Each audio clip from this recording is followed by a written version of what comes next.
This week, our beautiful sun is activating gate 53 in the I Ching and Gene Keys. This frequency is activating a genetic codon within all of us that is stimulating our consciousness field, the sun within us, the life. The transformational path of this frequency moves from the shadow of immaturity to the highest frequency of superabundance, and it's via the path of expansion. Here's the human design body graph so we could see the frequency that the sun is going to activate this week and where the genetic codon is located in our body to better understand this frequency from within us. So the sun's activating gate 53, and gate 53 is located right here in the root center. The root center is at the base of our body and creates a sensation of a pressure. Now, gate 53 is the activating gate 42 in the sacral center. The sacral is life force energy. So together they're making an energy of a pressure to seek, to search, and to solve. So pay attention to your body this week. Breathe in, breathe out. The 53rd shadow of immaturity points us to one single direction. That immaturity is the stage in human evolution in which we have not yet learned to look inward for resolutions to our problems. The 53rd I Ching, Gene Key, moves from externally fixated to internally grounded. This is a controversial viewpoint, so let us explore this a little deeper. We live in this Maya, this illusion, where things are not what they seem. If you've been listening to my videos for a while, or you're already on a spiritual path, you might have already come to see that we're living in a matrix, kind of like the movie The Matrix. We're living in a construct of our projections and the conditioning of our mind. We live in a world that we believe what's in front of us, what's before us. We believe that we're a victim to what life brings to us. We become lost in the drama of life and the life of people around us. I know some of you might get angry hearing this. You're probably thinking to yourself, I have a friend that's dying. What about the children that are starving? How is this illusory? Well, I know. I know this world is filled with intense suffering. This is an obvious truth. But how do we deal with the suffering? How do we meet it? This is the question that dictates maturity.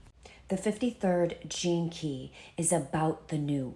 It's about beginnings. It's the energy of starting again. On a deep esoteric level, this energy governs the cycle of life, of incarnation. When our incarnations are over and we're finally free, we come to realize that there were never any actual separate incarnations. It was a game. It was a film, a divine play. Once your awareness is realized from the drama of life, there's no more a need to participate. There's no more a sense of separateness to incarnate. So in the meantime, it is helpful to talk about this in the context of this Gene Key and its shadow. There's immaturity on many levels. So for example, there's immaturity in a single lifetime where you grow and make mistakes and hopefully become wiser and mature. And then there is this kind of incarnation maturity where our consciousness increases in light over many cycles and lifetimes. Let's explore the same concept but with flowers. So there are flowers that bloom in spring, and then there are flowers that bloom in fall and winter. They're all equally beautiful. So there are some humans that are immature on an incarnation level, and then there are those that are more mature. But there's no judgment here. Earth is a school. We're here to learn lessons as we expand our consciousness. So if you've taken the class and you pass the test, then you are free. And then there are new classmates that arrive all the time. These new classmates are not separate individuals. I know it's tempting to see them as separate souls, but really they're just consciousness, same as those that have graduated, and just like the flowers are the same. It's as though the background radiation from the Big Bang has to evolve over time. One aspect flowers early, and one flowers late in the game. That doesn't make the underlying consciousness any different at all. The dilemma of the 53rd shadow is restlessness. When the new consciousness arrives at school, it has so much to learn. The great lesson that we learn is that the outer life could never offer us genuine fulfillment. So we have many, many incarnations where we seek pleasure or run from pain, until one day we begin to question this whole game of life. Perhaps you remember when you first questioned the game. Maybe you were drawn to a book, a teacher, a guru, a bright human with deep maturity.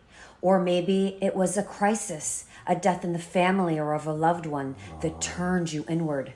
Whatever it was, it led you here to listen to this and resonate with these words. The 53rd gene key is part of the codon ring of seeking. It is located in the root center, driving us through pressure to seek.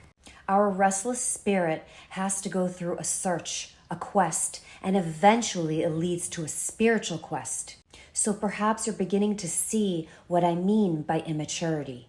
How fixated are you to the outer world, to the events of the life? It's all brought to you by your karma, created from the past lives. Everything is linked to a cause. There is divine justice at work in the background, utterly invisible to us.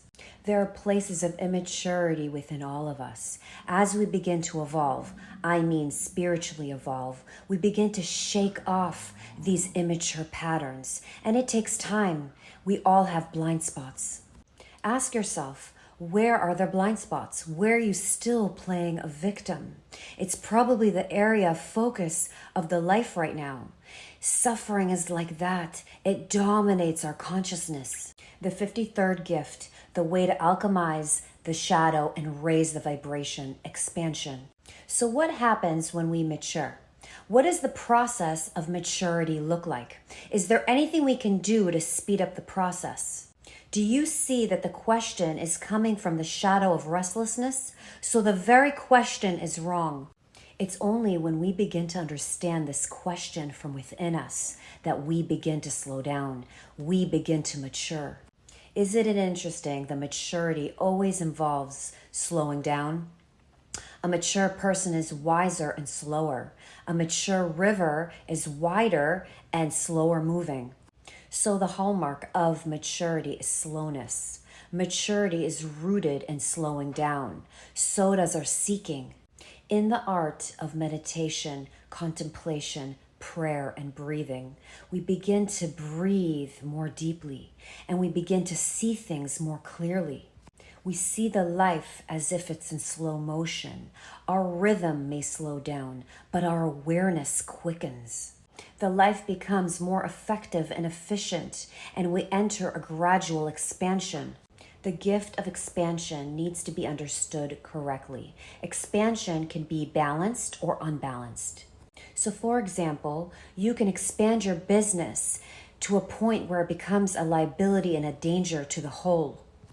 So expansion is not necessarily a good thing, but maturity knows that expansion needs to be balanced. The gift of expansion is really about expansion of awareness, expansion of love, and expansion of creativity. These three together create harmony.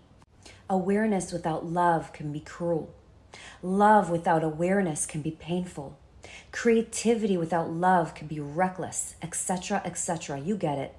So expansion is really referring to the ripening of our spirit, maturing of our spirit. And when our spirit matures, it naturally moves towards balance and harmony.